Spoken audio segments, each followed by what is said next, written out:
12 तारीख की यदि हम बात करें, 12 तारीख बुधवार का दिन, बुध आपकी राशि के दृष्टिकोण से इस वक्त वक्र स्थिति में चल रहे हैं और बुधवार अष्टमी तिथि मार्गशीर्ष के महीने की अष्टमी बेहद खास है। ये लोगों को शायद पता नहीं है, इस दिन काल भैरव अष्टमी है। जिन शिव की उपासना करते हैं हम, जिस भावी को मेटने की शक्ति शिव के पास ही है, उनके प्राकट्य का, जी हाँ, उनके शिवलिंग के प्राकट्य का उत्सव है ये। इस दिन राजयोग आपकी राशि में बना हुआ है। आपकी राशि के दृष्टिकोण से सबसे बड़ा परिवर्तन होने जा रहा है कि बृहस्पति महाराज जो है वो वक्री होने जा रहे हैं।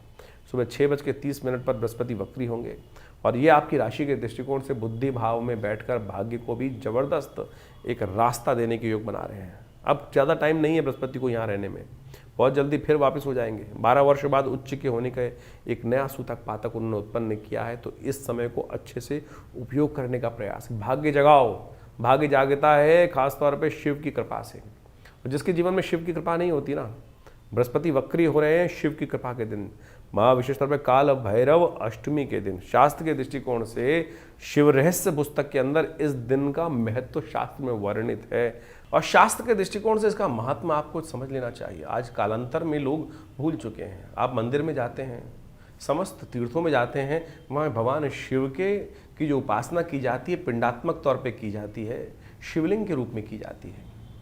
शास्त्र के दृष्टिकोण से यदि हम कथा का श्रवण करें तो इस काल भैरव अष्टमी से ही भगवान शिव का शिवलिंग के रूप में, ज्योतिर्लिंग के रूप में पूजन आरंभ हुआ है।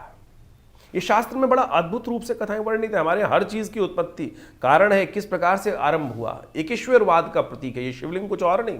लोगों ने लिंग को पता नहीं कहां से कैसे कैसे इंटरप्रेट करने का प्रयास किया है, हमारी संस्कृति का मजाक उड़ाने का प्रयास किया है। लेकिन आप ये समझें, जो ये शिवलिंग है ये वास्तविक तौर पर चिन्ह के मात्र है।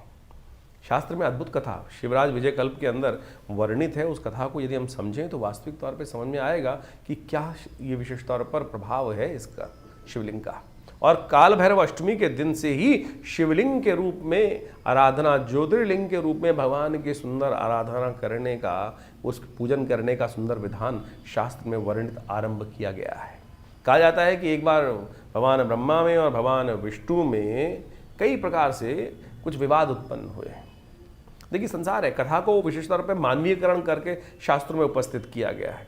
ये मानवीयकरण कथाओं को करने का केवल एक ही सार है कि हमारे मन में वो मानवीकरण करके ही भाव को स्पष्ट किया जा सकता है। जैसे मेरे मन में, आपके मन में, साधारण व्यक्तियों के मन में भी रोष और अनेक प्रकार के भाव उत्पन्न होते हैं। हमारे ऋषि मुनियों ने उसी भाव को परमात्मा तत्व में रखा है कि जिसकी आराधना मैं करता हूँ वो मेरे जैसा ही तो है, उसमें कोई फर्क थोड़ी है।